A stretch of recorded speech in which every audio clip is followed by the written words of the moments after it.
Les piles et les batteries sont partout dans nos vies. Hein? Il y en a dans mon laptop, dans mon téléphone, dans mon auto, dans les autobus et même dans le sous-sol de Simone. Non, c'est vrai, Simone, c'est toute une batteuse. C'est une joke, ça, François-Étienne? Mais quoi? Je me suis juste dit qu'une petite blague de batterie pour commencer, là, ça pourrait pas faire de mal.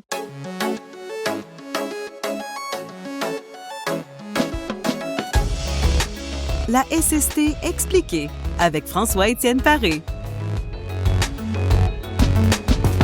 Ce que je disais, c'est que les batteries sont rendues partout, notamment dans nos véhicules, et on a entendu toutes sortes d'histoires à leur propos. Sans tambour ni trompette, je vous présente Patricia Vega, ingénieure et conseillère en mobilisation des connaissances à l'IRSST, qui nous parle des batteries lithium-ion. Il existe des normes de sécurité pour la conception des véhicules, pour la conception de la batterie. Donc, une fois sur la route, les véhicules électriques sont sécuritaires. Les véhicules électriques, par opposition aux véhicules à essence, en fait, c'est le mode de propulsion qui change. La conception, l'habitacle, etc., bien, il y a des similitudes, mais la grosse différence, c'est vraiment le mode de propulsion. Les véhicules électriques, en fait, c'est un bloc batterie qui est composé d'un assemblage de modules qui eux-mêmes sont composés de petites piles toutes assemblées. C'est ça qui, par réaction chimique, transforme et crée de l'électricité et c'est ça qui va propulser le véhicule.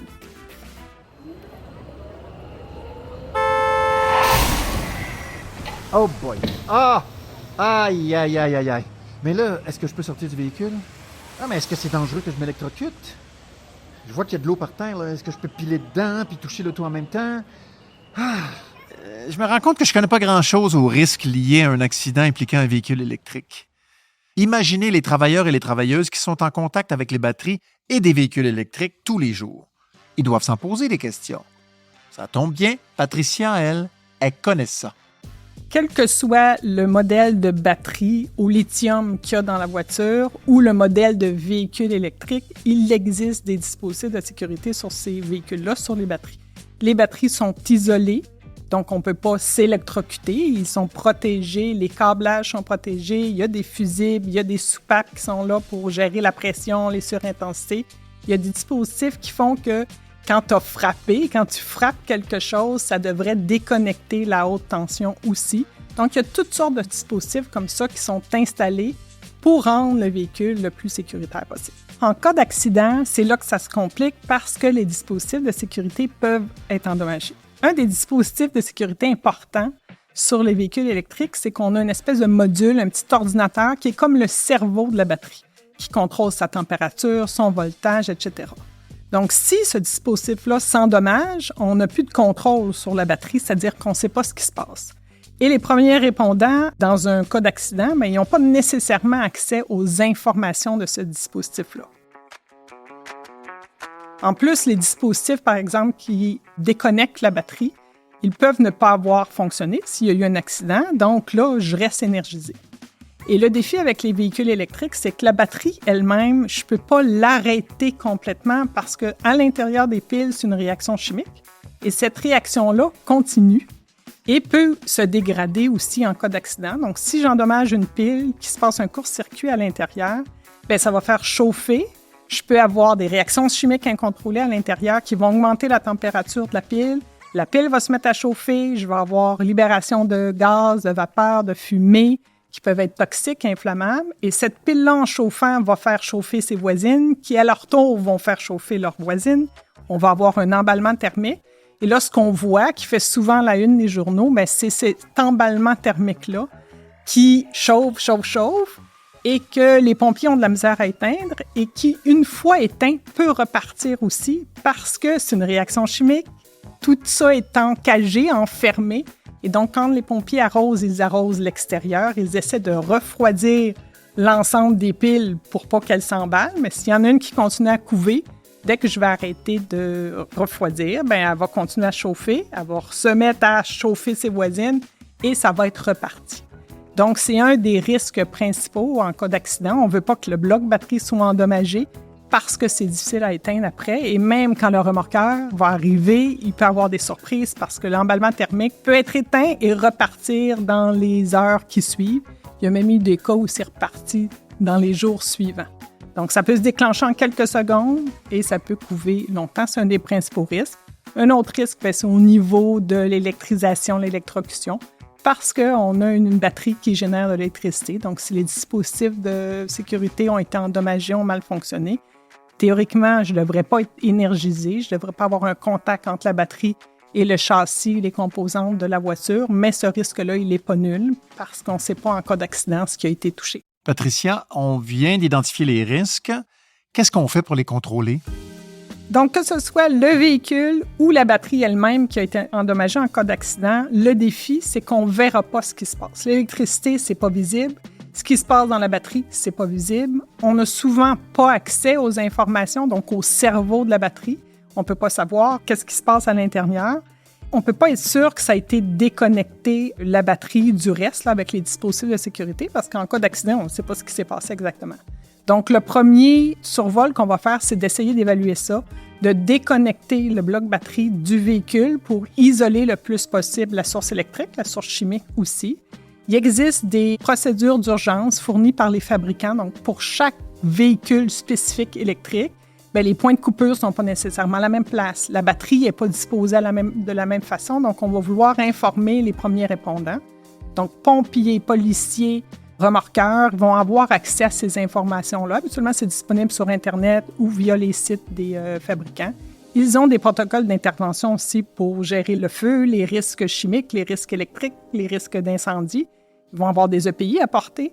Protection contre la chaleur, oui, mais protection contre les gaz toxiques inflammables, protection contre les risques électriques. Dans le cas des pompiers, comme ils doivent s'approcher dans certains cas pour éteindre le feu, puis il va y avoir des panaches de fumée, bien, ils vont porter des équipements de protection respiratoire autonome. Donc, tout ce beau monde-là doit être formé pour intervenir là, au niveau des véhicules électriques. On ne sait pas aussi avec l'emballement thermique, bien, c'est rendu où à l'intérieur de la batterie comme dommage. Donc, on va vouloir surveiller la température. C'est ça qui va nous dire est-ce que c'est en train de chauffer cette histoire-là, même s'il n'y a pas de flamme. Et une fois que les flammes sont parties, on va continuer à monitorer parce qu'une fois éteint cet incendie-là, bien, il peut reprendre parce qu'à l'intérieur de la batterie, c'est une réaction chimique. Donc, on l'a arrosé pour la refroidir, pour éviter que l'emballement se transmette à toutes les piles. Et à un moment donné, ça va finir par s'arrêter de soi-même, mais le temps que ça couvre, on ne le sait pas. Les fabricants peuvent nous donner un ordre de grandeur, mais c'est important de contrôler cette température-là, autant pour les pompiers que quand ils vont transmettre le véhicule au remorqueur ou s'il y a ce risque-là. En plus, un véhicule électrique, ça se charge quand on le roule. Donc, il va y avoir des procédures à suivre au niveau du remorquage parce que selon si je le roule d'en avant, d'en arrière, où se fait la recharge électrique, je ne peux pas rouler un véhicule comme je remorque un véhicule à essence parce que je pourrais recharger au niveau électrique. Et plus la batterie elle est chargée, plus le risque d'emballement il est là. Une autre façon de contrôler, de diminuer le risque, ça serait de décharger la batterie. Il existe des dispositifs, des outils, mais c'est souvent les fabricants qui ont accès à ça. C'est-à-dire que je vais venir brancher la batterie et la décharger pour diminuer sa charge en 30-50 % et ça diminue beaucoup le risque d'emballement. Mais les pompiers sur le terrain n'ont pas accès à ça. L'important, ça va être la formation pour eux, les équipements de protection personnelle, connaître les procédures d'intervention d'urgence. Finalement, il a fallu que je me fasse remorquer. Ouais, il y avait pas mal plus de dommages que je pensais. L'impact a touché la batterie, à part ça, puis là, on m'a expliqué qu'il fallait la remplacer. Mais avec la batterie endommagée, ils font quoi? Parce que là, je pense à l'environnement, mais je pense aussi aux travailleuses, aux travailleurs. La vieille batterie, ils la mettent où? D'ailleurs, les batteries en général, on les met où? Si tu es chanceux, ton véhicule électrique, il n'y aura pas grand-chose, tu vas réparer de la carrosserie. Un peu moins chanceux, ben, tu vas avoir à remplacer ta batterie électrique. Ça se remplace. Les garagistes en ont en stock, sinon ils vont commander. Il y en a en réserve un peu partout. Il y a des entrepôts de batteries électriques. Entrepôts contrôlés. Tu comprendras que ben, la réaction chimique d'emballement thermique dont on parlait est là pareil tout le temps dans les entrepôts aussi. Donc, on va vouloir s'assurer que les piles, les batteries, les blocs batteries sont entreposés, bien aérés, température contrôlée, qui ne se touchent pas, que les bornes sont protégées, de façon à ce que les batteries, la température se maintiennent. On va même monitorer la température dans les entrepôts pour s'assurer que tout se passe bien. Puis, ben, si jamais on échappe une batterie dans l'entrepôt, c'est la même chose. On va la sortir de l'extérieur, on va l'isoler de façon à ce que s'il y a un emballement thermique dans cette batterie-là, ben ça ne se répond pas à toutes les autres batteries alentour. Une fois que la batterie, là, si elle est échappée, elle est endommagée, il y a moyen de récupérer les batteries. Ce qu'on va faire, c'est qu'on va prendre le bloc batterie, puis on va le défaire en modules, puis éventuellement, on va le défaire en toutes des petites piles qui, elles, vont être vérifiées. Et ces piles-là, si elles sont encore bonnes, elles peuvent être réassemblées, faire un autre bloc batterie ou être récupérées ailleurs. Quand on dit qu'une batterie de véhicule électrique, elle est plus bonne, en fait, c'est qu'elle ne donne plus assez de charge pour faire bouger le véhicule électrique, mais elle pourrait faire bouger d'autres choses. Ça pourrait faire bouger un fauteuil roulant ou faire bouger un drone ou un vélo ou une trottinette. On en voit plein d'ailleurs. C'est d'ailleurs souvent ce genre de véhicule-là qui va causer les incendies de véhicules électriques qu'on voit dans les journaux. C'est souvent des piles qui sont pas certifiées, mal utilisées, qui ont été un peu bricolées des fois à l'interne, qui sont pas utilisées de façon compatible, c'est-à-dire que c'est pas la bonne pile avec le bon appareillage. Donc, c'est plus rarement les véhicules électriques qui vont prendre feu que les batteries qui sont utilisées ailleurs dans une deuxième vie. Les batteries de deuxième vie, on va en voir de plus en plus, puisque la durée de vie d'une batterie dans les véhicules électriques, c'est entre 12 et 15 ans qu'on estime, peut-être un peu plus. Donc, après ça, elles vont rentrer dans leur deuxième vie. Elles vont être utilisées un bout de temps aussi. Et éventuellement, elles vont être défaites dans leurs composantes premières. On va récupérer les métaux. Et ça, ça va nous permettre de faire d'autres batteries et de recommencer le cycle. Après avoir écouté cet épisode, est-ce que vous êtes comme moi? Bien rechargé d'informations? Écoutez les autres épisodes de la SST expliquée sur votre plateforme préférée. Phonique.